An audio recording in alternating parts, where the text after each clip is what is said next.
दोस्तों, क्या आप भी बोर हो गए हो सिर्फ स्टॉक्स एंड म्यूचुअल फंड को देखते देखते एंड आपको लगता है कि इन्वेस्टिंग की दुनिया में क्रिकेट, गेमिंग एंड ट्रैवल जितना थ्रिल होना चाहिए? तो आज हम कुछ अल्टरनेटिव इन्वेस्टमेंट डिस्कस करेंगे जो आप विन जीपीटी जैसे एआई टूल से भी रिसर्च कर सकते हो। मुझे याद है, जब मैं इन्वेस्टिंग को सीखने लगा तब मुझे लगता था कि सिर्फ सेंसेक्स एंड निफ्टी में ही पैसे बनते हैं, लेकिन जैसे जैसे मैं आगे बढ़ता गया मुझे समझ में आया कि सिर्फ इन दोनों में ही पैसे नहीं बनते, उनके आसपास के कुछ एसेट्स में भी पैसे बनते हैं। एंड तब मेरी स्ट्रेटेजी में कुछ चेंज आया। चलिए समझते हैं कि अल्टरनेटिव एसेट्स क्या होते हैं। अल्टरनेटिव एसेट्स का सिंपल से मतलब होता है ऐसे एसेट्स जो कि स्टॉक्स एंड बॉन्ड्स नहीं है, लेकिन फिर भी इन्वेस्टेबल, ट्रैकेबल एंड प्रॉफिटेबल है। Like gold ETFs, REITs, InvITs like infrastructure, toll roads, international ETFs, gaming and sports related companies like Nazara Tech and Dream Sports based firms, tourism themed ETFs, global leisure sector।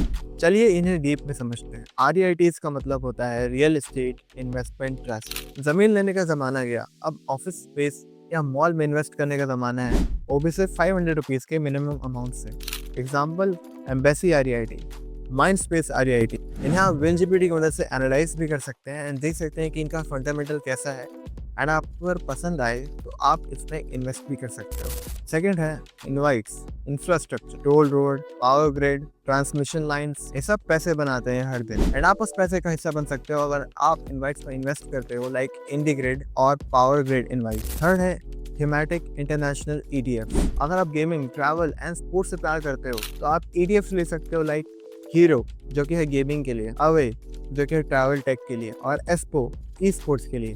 ये सब perfect है अपनी नीश के according. Fourth, India listed companies in IPL and gaming space. नजारा take जिसमें dream 11 का भी connection है, जी एंटरटेनमेंट जो कि स्पोर्ट्स ब्रॉडकास्टिंग भी करता है। ये सब indirectly IPL and gaming ecosystem से जुड़ा हुआ है एंड इनको आप विन जीपीटी की मदद से भी एनालाइज कर सकते हो। सिर्फ स्टॉक्स के अलावा ऐसे एसेट्स ऐड करना डाइवर्सिफिकेशन नहीं बल्कि स्मार्ट इन्वेस्टिंग है। तो चलिए समझते हैं कि स्टेप बाय स्टेप आपको कैसे इस स्ट्रेटजी को अप्रोच करना है। नंबर 1, कोर पोर्टफोलियो में आपको blue chip stocks and index funds को रखना है। सेकंड, सैटेलाइट पोर्टफोलियो में आपको invites, REITs, gold and thematic ETFs को रखना है। थर्ड जो है रिस्क मैनेज एलोकेशन करना है, लाइक 70-30, 60-40 अपने रिस्क टॉलरेंस के अकॉर्डिंग। फोर्थ, विन जीपीटी को यूज करो ताकि आप फंड के NAV, performance and dividend yields को देख सको। शाइनी चीजों पे मत जाओ, सिर्फ IPL का नाम देख के इन्वेस्ट नहीं करना है। देखो कि कंपनी या ETFs कितना पैसा कमा रही है, क्या ग्रोथ है एंड क्या रिस्क है।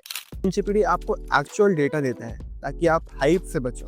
इन्वेस्टिंग का मतलब सिर्फ सेंसेक्स या निफ्टी नहीं है, हर वो सेक्टर है जो पैसे बनाते हैं। Gaming, tourism, real estate, power, सब पैसे बनाते हैं, बस आपको रिसर्च करना आना चाहिए। And that's where win GPT helps. ये एक टूल नहीं है, एक हैबिट है स्मार्ट इन्वेस्टिंग करने के लिए। अगर आपको लगता है कि इस वीडियो ने आपकी सोच बदली है तो एक लाइक जरूर करना एंड सब्सक्राइब करो वैल्यू अल्फा विद तुषार को। हर वीडियो के एंड में सिर्फ एक चीज छोड़ता हूँ, क्लैरिटी एंड करेज, और विन जीपीटी क्लैरिटी का पहला स्टेप है। Try win GPT now, link in the description.